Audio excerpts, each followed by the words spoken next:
Okay, hi everyone. It's Catherine here from Tullamore Live. I know we've had a few repeats of this as we're figuring out some of the technical details, but it happens. That's life for you. I know one person told me not long ago that when you're running a business, you should always have backups for your backups when you're doing things. So we are meeting with TAMGA, and they'll be joining us shortly here. This sort of started a year ago because I was looking at more ethical. Hi, Yana. How are you doing? Hey, Catherine.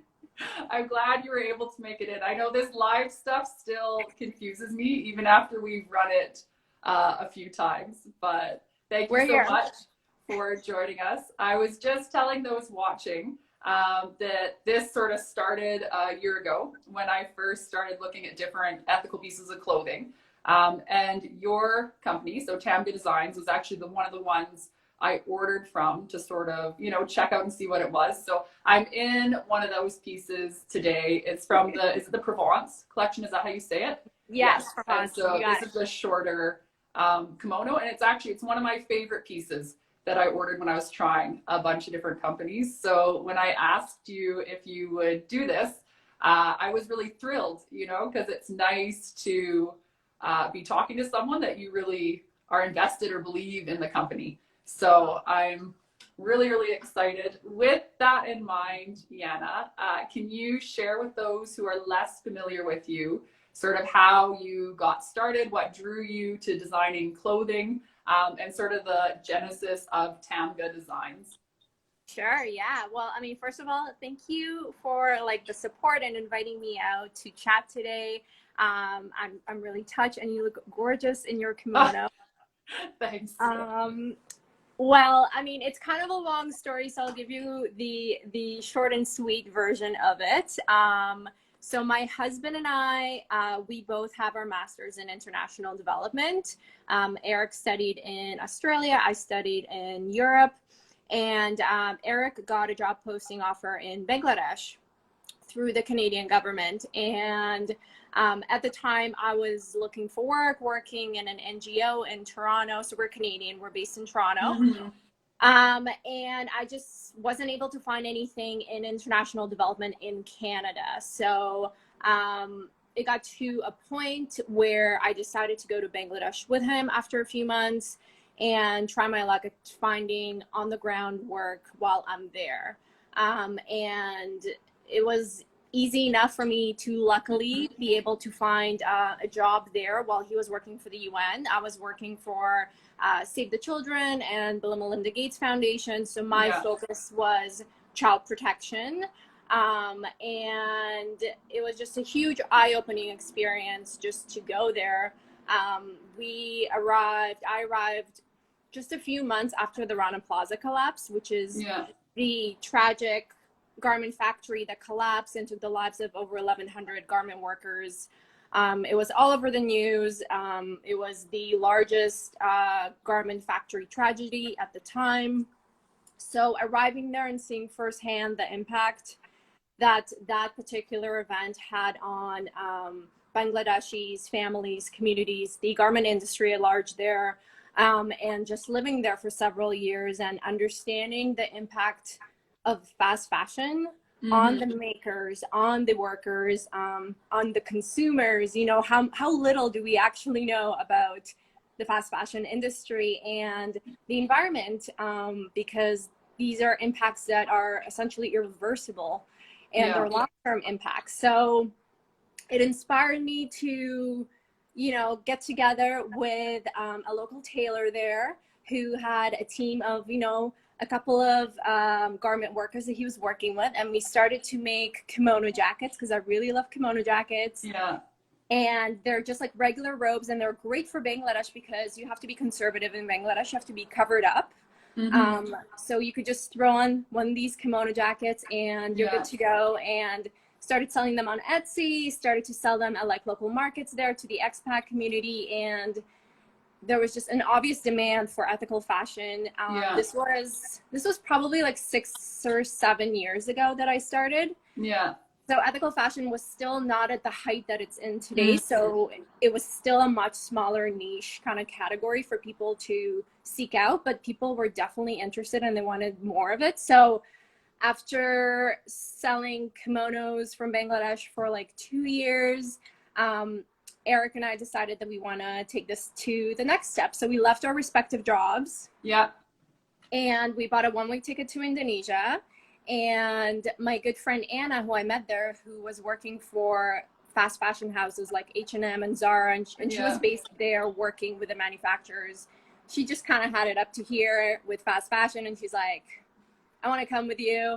Thankfully, like, you know, she accepted my offer and she joined the team. And then we went to Indonesia and we kind of embarked on this crazy journey of setting up our own supply chain in person, sourcing all the materials, all the partners that we work with, coming up with a code of conduct, designing our own prints, designing our own, you know, pieces and styles, and then launching on Kickstarter eventually. So was there a moment, because it sounds like it wasn't just, well, there was the demand, it wasn't something that just happened overnight, right? There was a lot in between where you started and where you are now. Was there a time where you thought this isn't going to work, or it's too hard to make, you know, sustainable, ethical clothing? Because I think for a lot of people, that is an obstacle, right? When they're trying to change the way things are produced, it's been produced one way for so long, right? Did you find that? Yeah, I mean, once we took it on to be like a full transparent supply chain, we manufacture our own fabrics, we print them, we work with all the partners within our supply chain.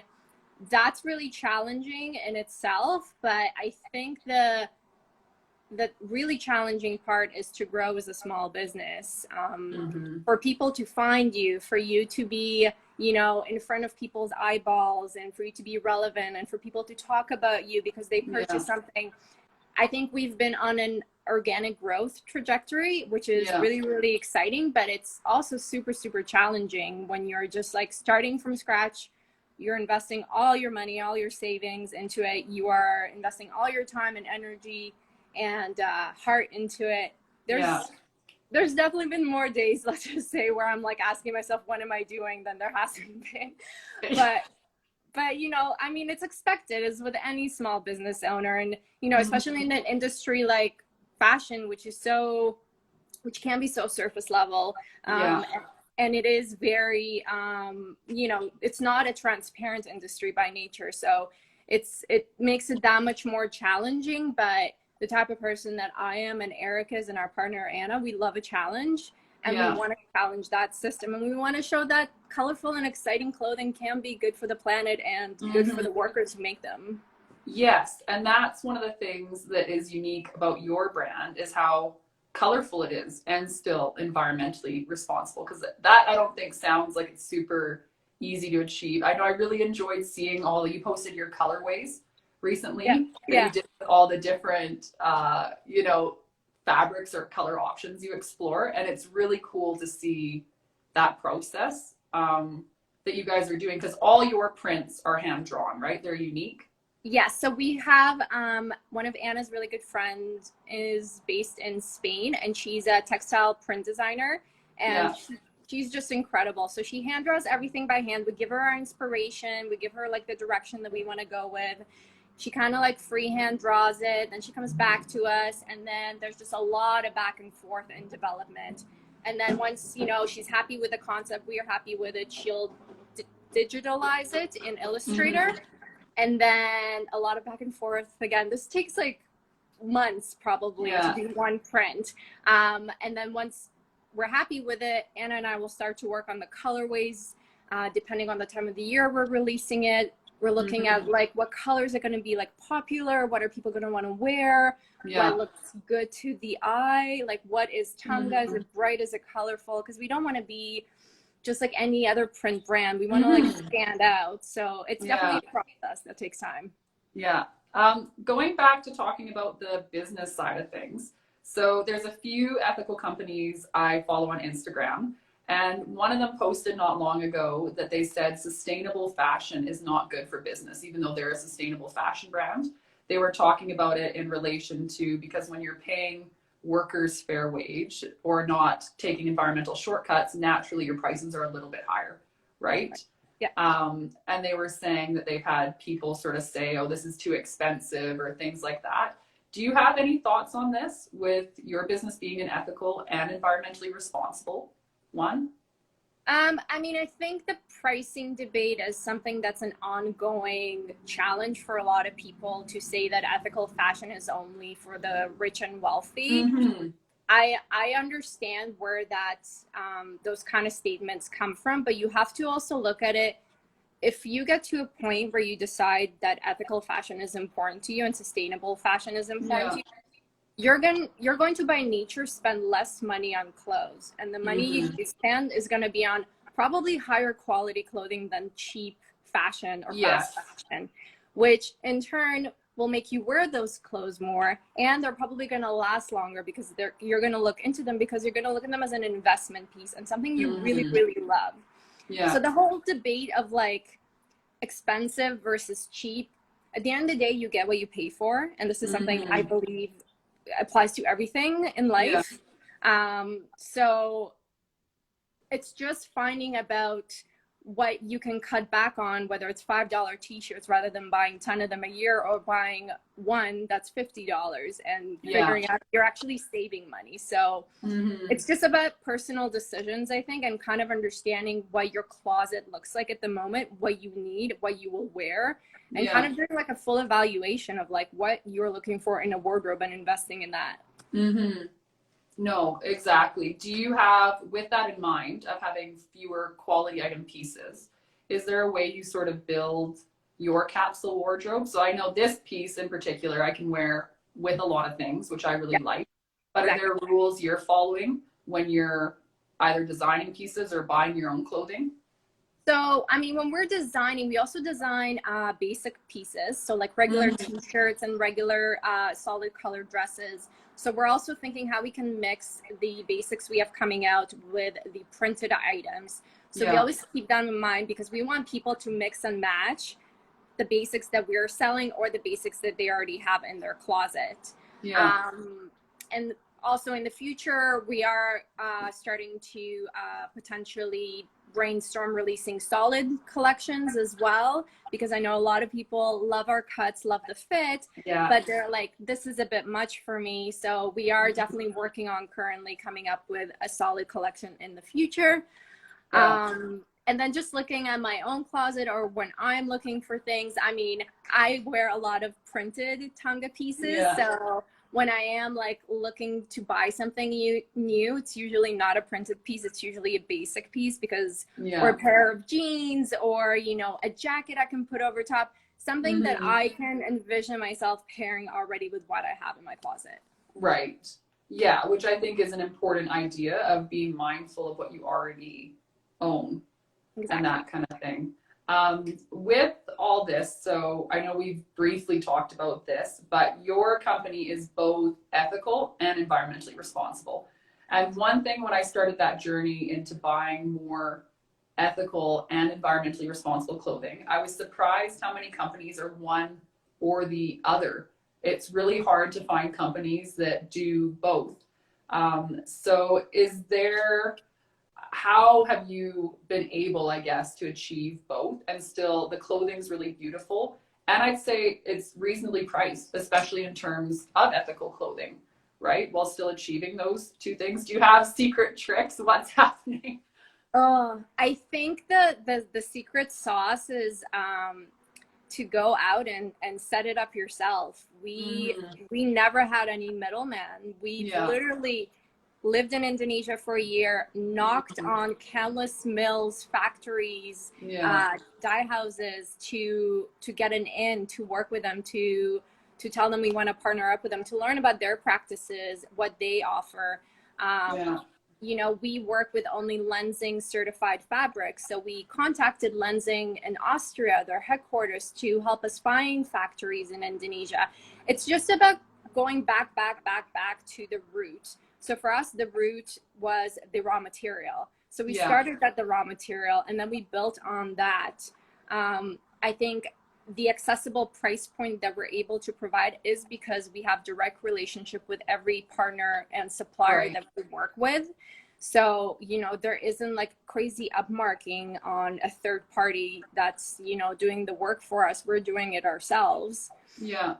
And, you know, environmentally, I think that you cannot put a price on the environment. So yeah, ultimately, everything we create in this world causes some harm to the planet in one way or another, including ethical and sustainable clothing.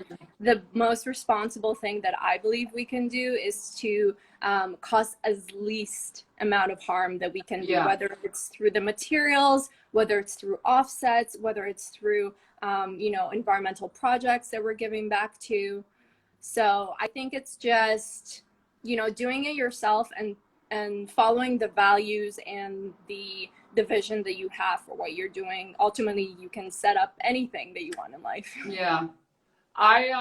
Speaking of the environment, it's still having an impact. I was surprised that clothing is made out of paper products in a lot of cases. Is that correct? Yeah. So, I mean, we all know, for example, rayon is a really common term for a fabric. That comes from wood pulp, essentially. Wood pulp produces paper. The difference between good rayon and bad rayon is the trees that are being cut down to produce a lot of rayon are actually coming from rainforests that are on the brink of deforestation. So it's really important when you are looking for brands that produce fabrics made from wood pulp fiber is to make sure that they are FSC, Forest Stewardship Council certified. So they are grown on specific plots just for the purpose of being produced into fiber or what have you. These plots are not on ancient rainforests, and these plots ultimately are regenerative plots. So they get chopped down and then they regrow as well. So.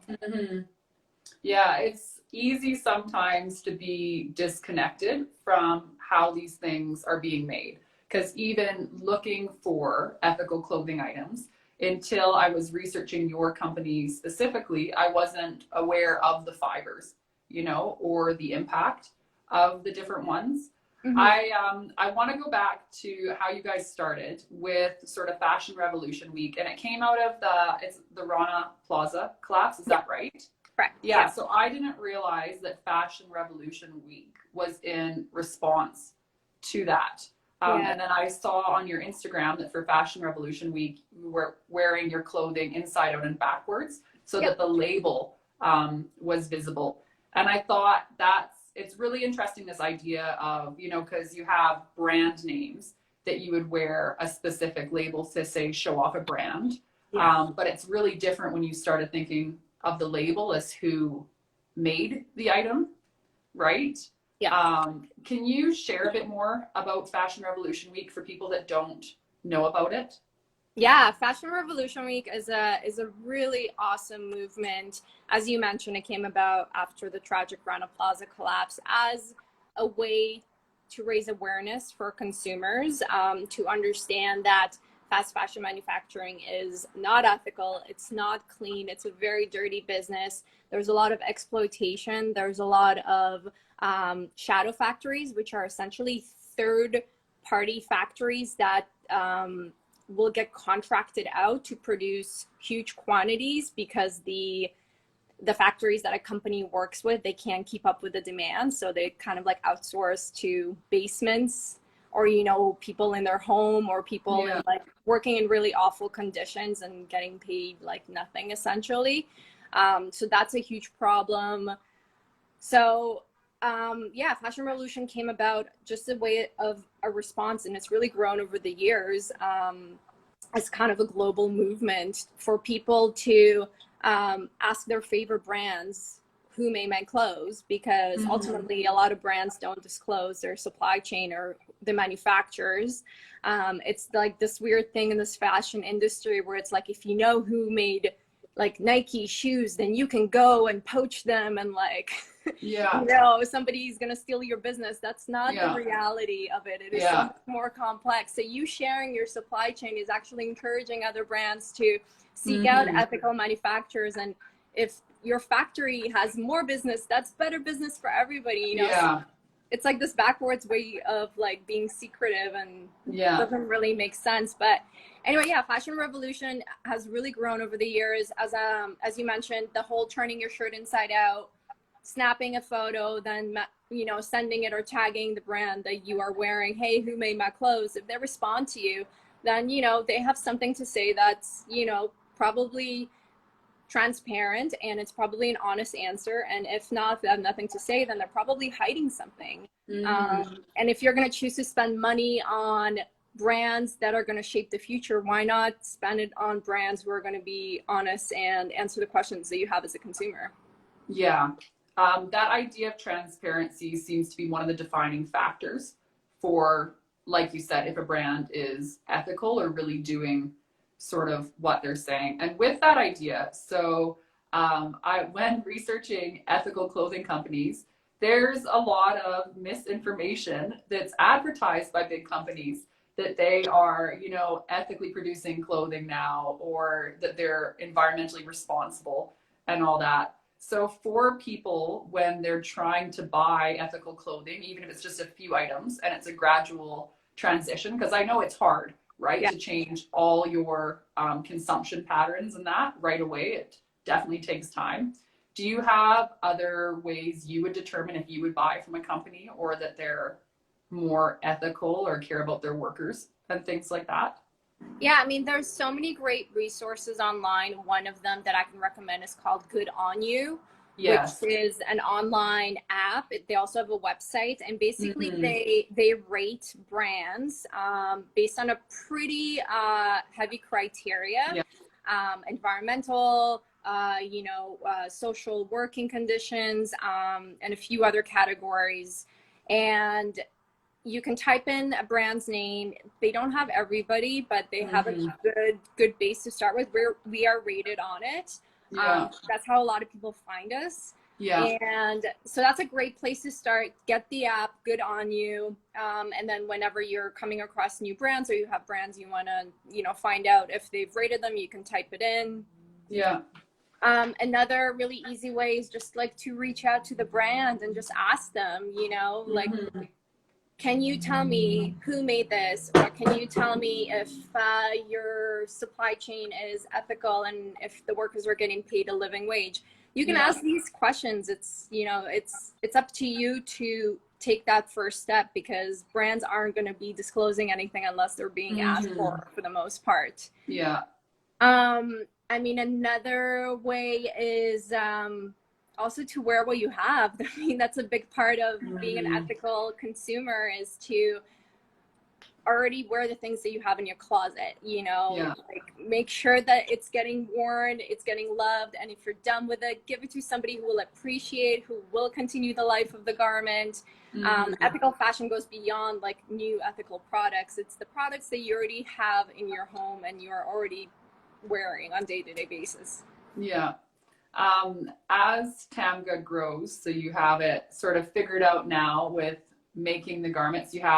I think you have 8 collections. Is that right, that you've done so far? How many do you know? I think around then. We have another one coming out next month, so that's really exciting. Nice. I didn't know one was coming out that soon, but that'll be something to look forward to. Really if you fast forward 10 years in the future, what does your business look like then? Do you have sort of a dream for what you want to see it become?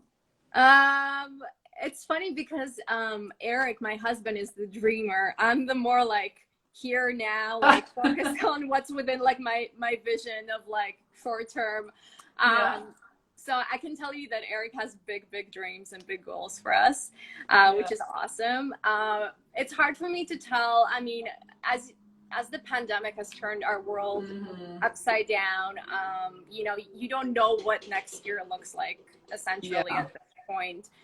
So it's really hard for me to really put down some visions and goals that far ahead. But I do think TAMGA is going to continue to grow and reach new people. Already we're like shipping to over like 20 countries in a month. All over the world. So it's really exciting for us. And I think consumers are going to be wanting to be more informed, just like with the food movement, the whole organic movement, that took time. But now people are so much better off being educated and understanding what they're putting into their body. Now they're starting to ask what they're putting on their body, which is a huge shift in the fashion industry, and just the general public understanding the environmental impact of our choices, and how we can vote with our dollars for the future that we want to live in. So I do see TAMGA playing a big role in that, and continuing to be hopefully a leader in this movement. And Yeah, no, it's exciting seeing people become more educated or more aware of how their dollars have that impact, right? For sure. So Definitely. I think like I could totally see how for TAMGA that's going to be a really exciting thing, you know, as things go on and they're able to reach more people. Do you ever see, so I was thinking the other day, I used to love going to the mall when I was a kid, you know, for like a birthday, like they drop off all of like, you know, however you're old, like grade 8 or whatever, and it'd be like your mall trip. Do you think we'll ever have anything like that with more ethical fashion, or, you know, where there's like a space that has multiple ethical stores? Do you think that's in the future? I think so. I mean, I think anything is possible. It's just about a collective group of people coming together and making it happen. I think, you know, the storefronts and retail is like such a weird time for anybody who's selling in person. Everybody has just really flocked during COVID online. And I know there are places around the world. I think in Amsterdam, there's tons of ethical stores and sustainable shops on a strip. And I think in Australia, they have like also a few areas. But I think I'm hopeful that something like that comes to Canada, where, you know, you can have an area that's designated for, you know, ethical and sustainable goods, which would be amazing. I love that idea. Yeah, no, I think that would be amazing to see something like that. Yeah, for sure. Before we finish up here, do you have any final thoughts or words of wisdom you would like to share with those that are watching?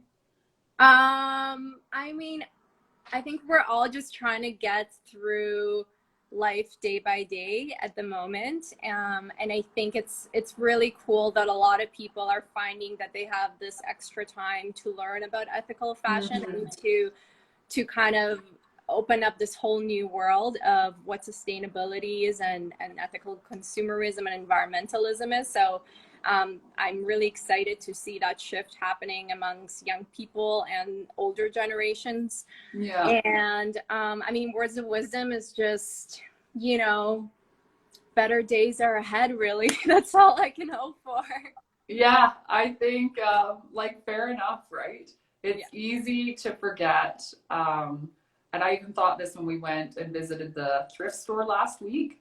You know, a person gets so caught up in all the negative things that are happening.